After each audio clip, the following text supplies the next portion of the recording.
Hi folks, Merlin here, bringing you another painting tutorial.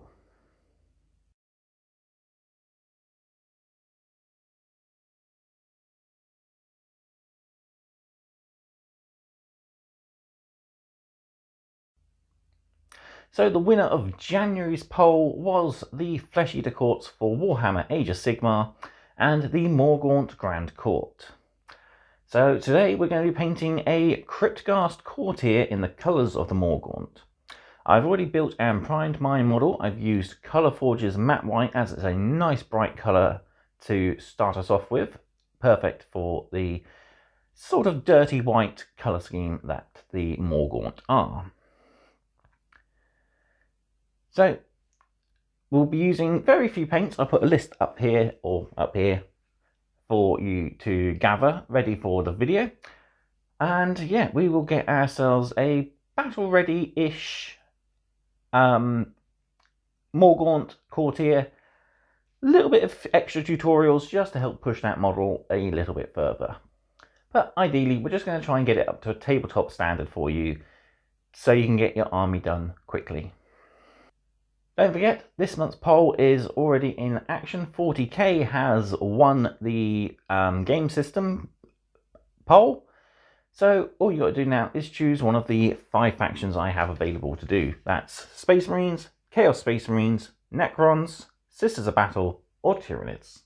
I have a fair few of each models spare in my collection, so I will paint up whichever wins. So far, it's looking like Necrons. Finally then, a big shout out to all my supporters, whether you are on Patreon or YouTube. Thank you all for continuing to support me and my mad content. There's plenty more to come this month. I know we're nearly at the end of January, but I do plan to get my X-Wing built in a live stream, and I also plan to film my very special White Dwarf review for 15 years in the hobby. Last but not least, before we jump over the table, don't forget to do all the usual. There's a like and subscribe button if you haven't clicked those already. The more people who click those buttons, the more this channel will get noticed. I don't want to get too big, but still, support is greatly appreciated. And there's of course plenty of links in the video description, including the mentioned Patreon page, where I'm posting regular updates now, keeping you up to date with what I'm working on personally and for other projects.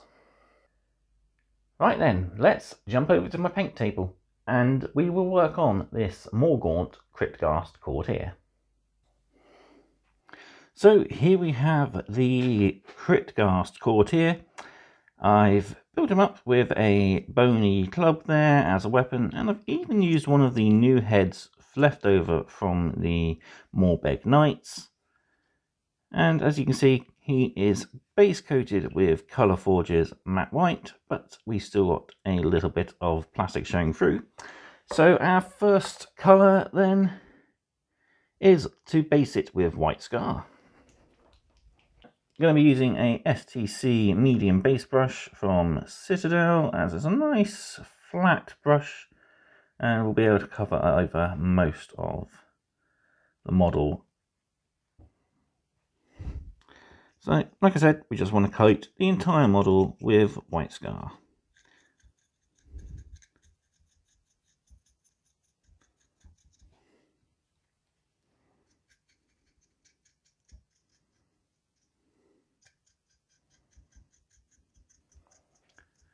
With the White Scar dried, we're now going to start shading the skin.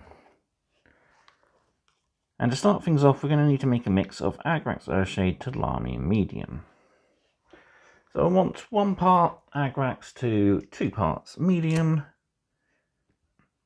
just to thin it out nicely so we don't overpower the model. I'm using my palette to get 1 brush of Agrax.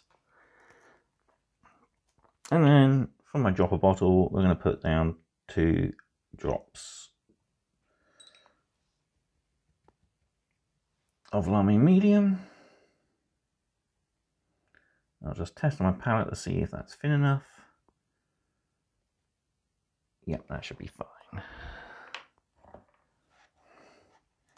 So we can apply this all over the model, moving it around, just making sure it doesn't pool too heavily.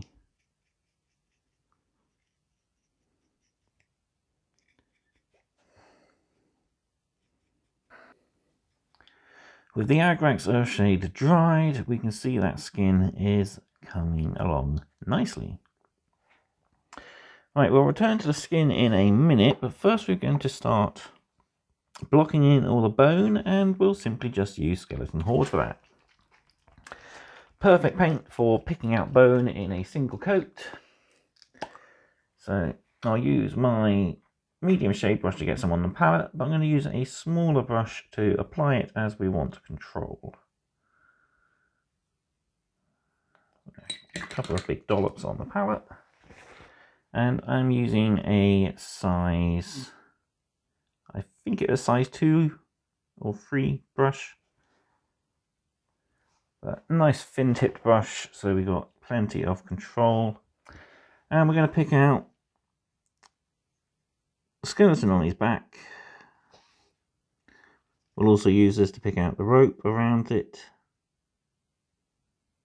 And any other smaller pieces of bone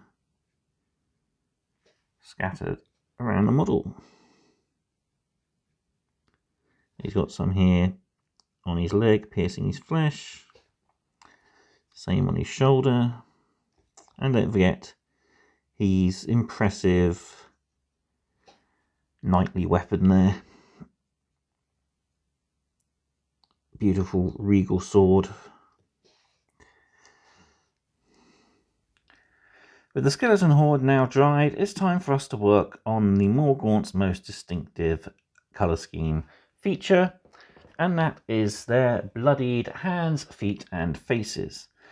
So to do that, we're going to use Carroburg Crimson, but we're going to need Lamy Medium as well, separate on the palette, so we can blend it into the skin.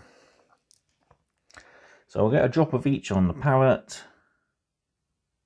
And we'll want 2 brushes, one to apply the Carroburg Crimson and one to blend it into the skin. So a small layer will be ideal as we're working on some rather intricate detail. So we'll start with the Carroburg Crimson. So we want to apply it all over the hand.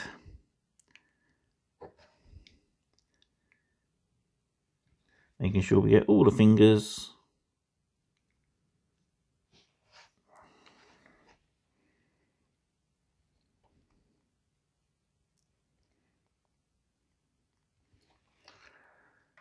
Then we'll bring in another brush and we'll take some Lamy Medium and we'll blend outwards from the hand about halfway up the arm, like so. As you can see, it blends from the Carroburg Crimson on the hand up to the arm there. Repeat this for the feet and the other hand and the face if you can see it. On mine, I've got a helmet in the way, so you can't see the face too much, but we'll just put a little bit of Carroburg Crimson over his nose and chin, like so. Our Morgaunt Cryptghast is starting to look pretty good. We got that blend on the hands, feet and face working nicely in our favour.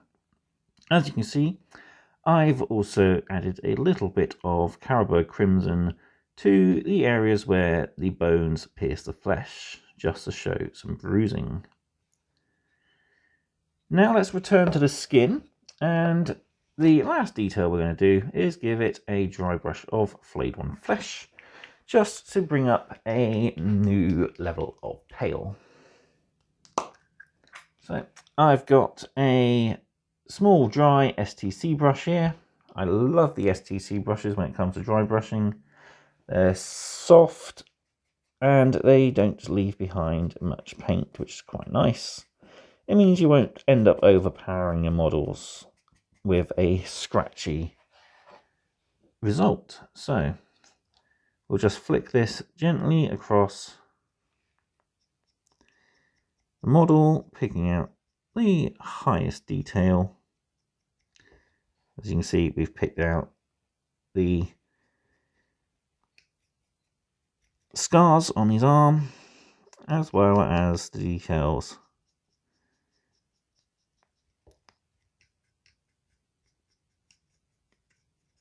of his fingers. If we get this over the bone, that's fine. It adds a nice highlight to the bone.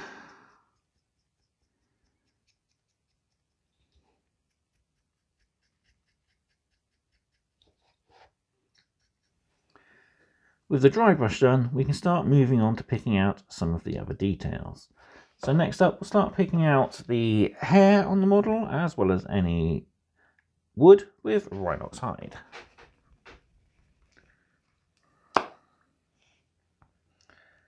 So most of the details are small, so we'll go back to our small layer brush.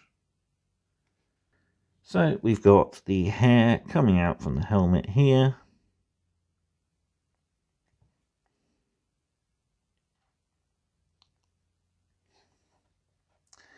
And don't forget, we also have the hair on his back. Just being careful around all the detail we've already painted. And yet the hair also comes out through the skeleton, so be sure to pick that out as well. With the rhinox hide now dry, as you can see, I've also picked out the claws on his hands and toes. We're ready to highlight that, and we'll use Scrag Brown just to give a highlight to the top tips of the hair.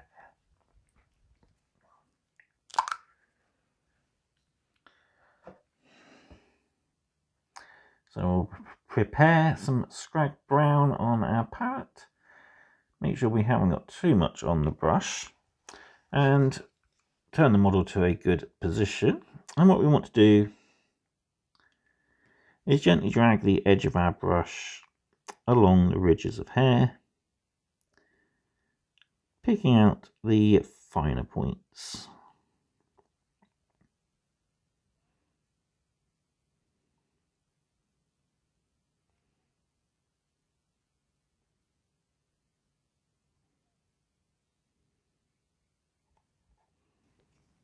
Next, to highlight the claws, we're going to use Screaming Skull. Again, making sure we haven't got too much on our brush, we'll just pick out the very tips of each claw, leaving the rhinox hide at the very base to show the filth encrusted at the base of each claw.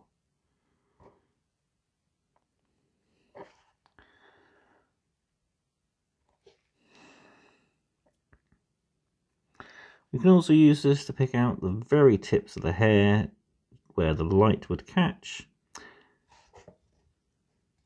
and even the sharpest points of the bone. Finally then, our last detail to pick out is any metal, so we just have his helmet and the hook around his neck there to pick out. So we'll start with a layer of lead belcher, and we'll wash it with some Agrag shade.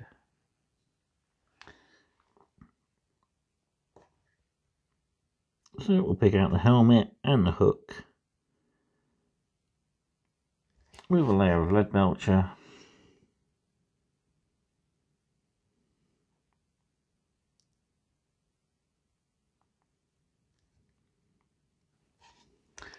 And the last thing to do to finish him off is to shade those metal areas with Agrag shade to give them a nice rusted metal appearance.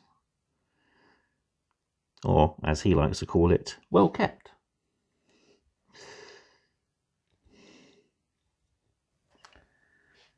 There we go.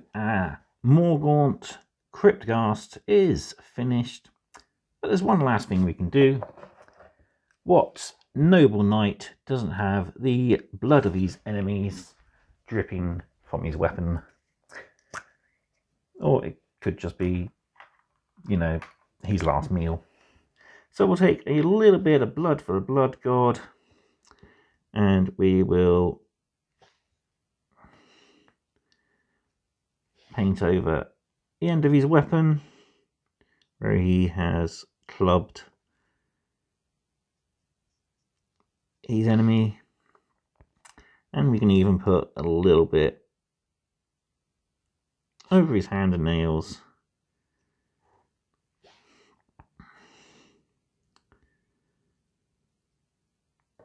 If you've still got a bit of lime medium on your palette, like what we did with the Carabao Crimson, we can blend the blood into the rest of his hand. Yeah, there we have a Flesh Eater Quartz Morgaunt Grand Court Cryptghast Courtier painted up to a battle ready standard. And there we have it, a Flesh Eater Court Cryptghast Courtier painted up in the colours of the Morgaunt Grand Court. So you can use all these techniques and the colours to apply to the rest of your army. I do recommend a batch painting process when you're painting your lowly serfs. You might want to put a little bit more effort and detail onto your characters, such as this guy, and of course your bigger knight models. Yeah, hopefully you've enjoyed this video and found it very useful for painting your own Flesh Eater Quartz Morgaunt models. All what's left to do is to base this guy in the basing scheme of your army, of course, so that's up to you how to do so. Personally, I'm going to be adding a lovely dirty base to this guy, ready for him to go up on eBay. For more painting tutorials, tips and tricks, let me know in the comment section down below what you'd like to see, and I will get on to something. So, thank you all very much for watching, and until next time, stay safe and happy hobbying.